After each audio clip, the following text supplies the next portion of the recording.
Hi, and welcome to the Men on the Path to Love podcast, the influence of social media in relationship episode. I'm Bill Simpson, your host.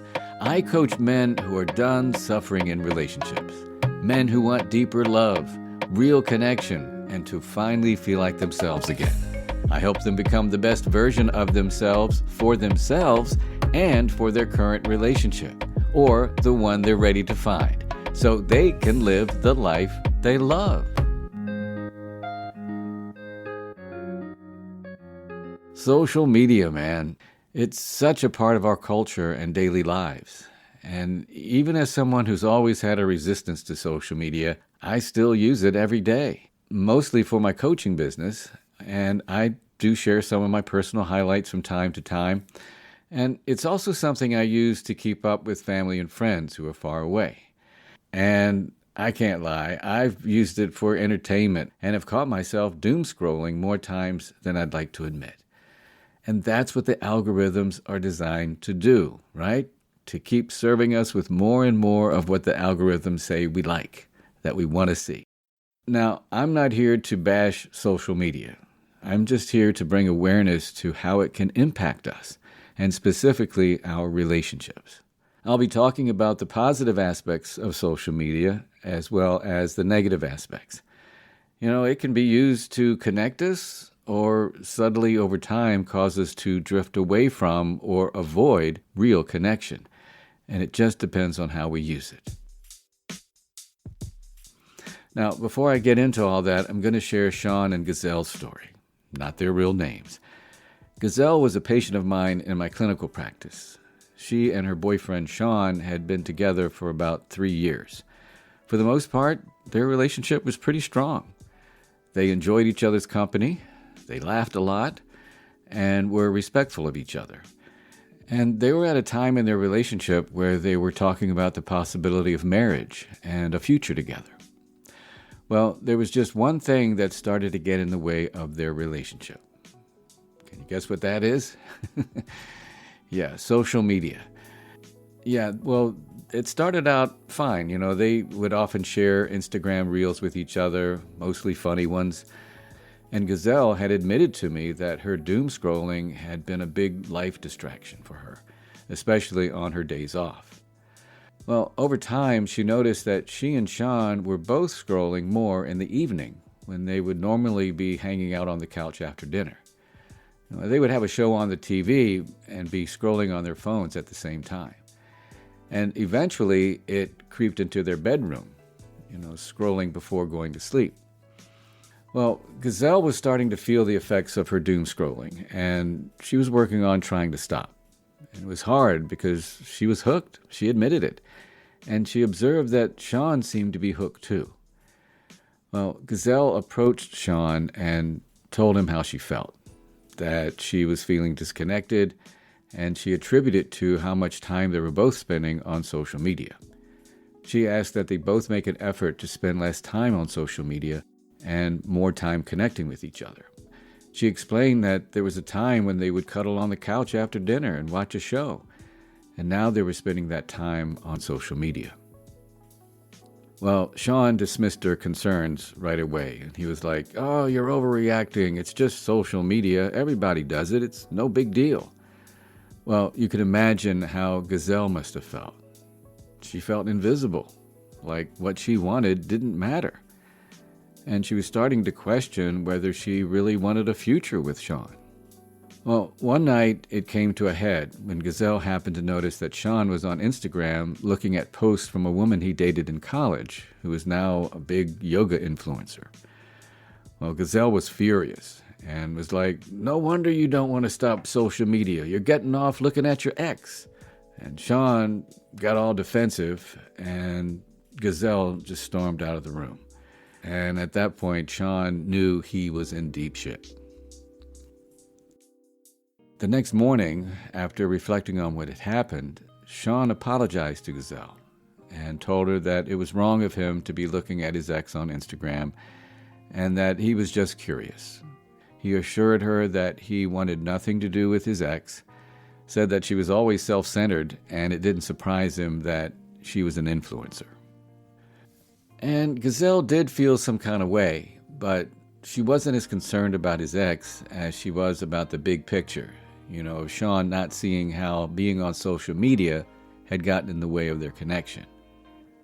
Well, this time he got it, and he agreed to back off social media. When Gazelle shared this with me, I could see how relieved she was in one hand, and yet she wasn't quite sure what to do moving forward, how to make the adjustment. So I offered her a few ideas. I suggested that they pick a time where they both agreed to no social media, like between the hours of, 8 p.m. to 8 a.m., and go back to what they used to do in the evening, cuddle on the couch and watch a show where they felt present with each other. And then I suggested that before they go to sleep to offer each other 3 appreciations, something that I talk a lot about on this podcast, right? Well, the next time we met, she was so excited to inform me that it worked. She said they agreed to no scrolling between 7 p.m. and 8 a.m., and that they were doing the 3 appreciations. She said that they were having deeper conversations now. They were connecting and laughing more, truly enjoying each other's company. She also said that they both agreed that if either of them started to feel disconnected, that they would talk about it and not scroll.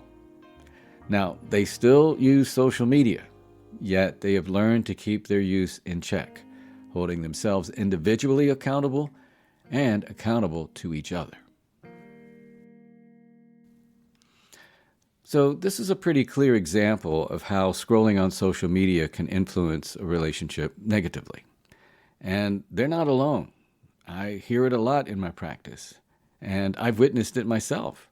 Now, I'm going to recap and share how social media can have that negative impact on a relationship and give you some ways to handle it. And I'm also going to give you the good news on how social media may actually benefit your relationship. All right? So let's look at it through the lens of what Sean and Gazelle went through. There was the emotional disconnection, right? They were together physically, but emotionally they were involved in their scrolling, in their social media. So on the surface, it may seem like, they were together in the same room, but emotionally, there was no connection going on at all. And that's what can happen when you allow yourself to be distracted by social media. It's going from being actively present with each other to passively scrolling. So what do you do about it? Well, like with Sean and Gazelle, it's about setting a boundary with how much you're using social media, how much time you spend scrolling. And in their case, they decided between 7 p.m. and 8 a.m. Another thing you can do that can help you feel connected is to do what's called, and I didn't know about this until I did the research, a scroll swap. And a scroll swap is when you share your feed with each other for maybe like 5 minutes and then talk about it. It's a way to get to understand each other's world of social media. So scroll swap, okay? Another issue that came up with Sean and Gazelle is the jealousy piece, when Gazelle caught Sean looking at posts from his ex. Being secretive with your scrolling and messaging, having hidden friendships online, or even micro-cheating, like sexting, for example. You're not physically cheating, but you are mentally or emotionally. It's taking a big risk that could lead to losing trust in your relationship. And with that, it's important to be transparent with your social media interactions. Have clear mutual boundaries of what's appropriate or not appropriate and stick to them. And that, again, mutual, you both agree. Make sure you both feel safe and respected by the other. And part of that can be making sure to clear up any confusing posts that may be vague or hard to interpret, or they may come across as insensitive to your spouse or partner. And although this wasn't the case for Sean and Gazelle, make sure you're not putting something online in a passive-aggressive way, like saying it online instead of being direct in person. So be direct, and remember, what you say online could impact your relationship. And another thing that wasn't an issue with Sean and Gazelle, but it is an issue that I see a lot, and that's when you start to compare yourself or your relationship with others online. Like, why don't we look like that happy couple? you know. It's a slippery slope, man. And I'm telling you, most people, they're putting out their happy stuff online, and what we don't see is what's on the other side or behind the curtain, behind closed doors. And this comparison trap can lead to resentment. It can lead to doubting yourself, and even put more pressure on your relationship to try to be unrealistically perfect, quote unquote, right? And make sure that you delete or stop following any account that makes you feel insecure in your relationship. It's not worth it. And if you do get triggered, give yourself a reality check that they're only putting out their happy, good stuff, and that they have issues too, behind their closed doors. So keep that in mind. Okay, so that's some of how social media can negatively influence relationships. And you may have more, but that's a good start to be aware of. Now I'm going to show you some ways that social media can positively impact your relationship. And I'm going to start with what I find myself doing often, and that is posting about certain life events or milestones, like birthdays or anniversaries, stuff like that. And I know that my wife appreciates it when I post a reflection about us on our anniversary or something about her on her birthday. And I also appreciate it when she does the same for me. And seeing the positive public reactions feels good too. And you just want to make sure that your public acknowledgement of your spouse or partner is not a substitute for what you need to say in private. If you're just doing it for public and not really doing it in your relationship, then the connection is kind of lost there. And it's also important to check in with your spouse or partner to see what content they would prefer to be private rather than public, so that you're both clear that you're not violating each other's boundaries. Another thing is the fun element of social media. I mentioned it earlier, sharing memes and reels that make us laugh. It lets us know that, we're thinking about each other when we're not together. And the same thing goes for, say, an inspirational quote, or maybe a way we can grow, or an article that we can discuss later. Maybe it's following content creators that promote real and authentic relationships. Or it could be sharing a podcast like Men on the Path to Love. Hint, hint. Another positive aspect of social media could be if you're in a long-distance relationship, or say if one of you travels a lot for work. It's a way to stay connected, posting pictures and things that you're doing while they're away. It can be a way to feel that you're still taking part in each other's lives. And it's also a way to share memories of when you were together. You can make your responses more personal rather than just liking a post. You could send a DM or even a voice note with a thoughtful response. So there you go, a few examples of how you can use social media to positively influence your relationship. And again, I'm sure you may have some other ideas as well. Just remember, the bottom line here is that social media itself is not the problem. Yeah, it is designed to keep us scrolling and involved, but it's how we use it that makes the difference. If we use it in a conscious way, we can create a balance with it and use it to our benefit. The problem comes in when we are not conscious of our use, and we allow it to consume us to the point where we lose connection with ourselves and ultimately with the ones we love. Your relationship has to be more than posts, reels, and emojis, right? If you use social media as a tool in a more positive, conscious way, then it is less likely to threaten the intimacy of your relationship. So I invite you to share this podcast with your spouse or partner and have an honest talk about how social media is impacting your relationship, and make a mutual decision about how you want to move forward and how you use it. All right, I've got a quote for you from author and former monk Jay Shetty. It leans towards the negative side, and yet I think it's on point. He says, quote, "We're more connected than ever, but we're starving for real connection.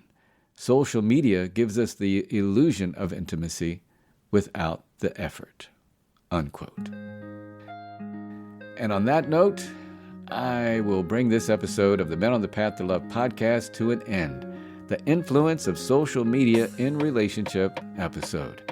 I'm Bill Simpson, your host. Thank you so much for listening.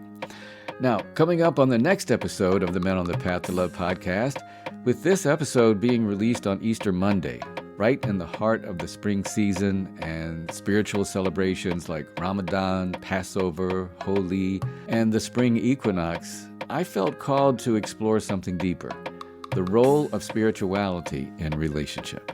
I'll share a bit of my own journey and the story of Joe and Mary, whose shared spiritual beliefs have been a source of strength and connection in their marriage.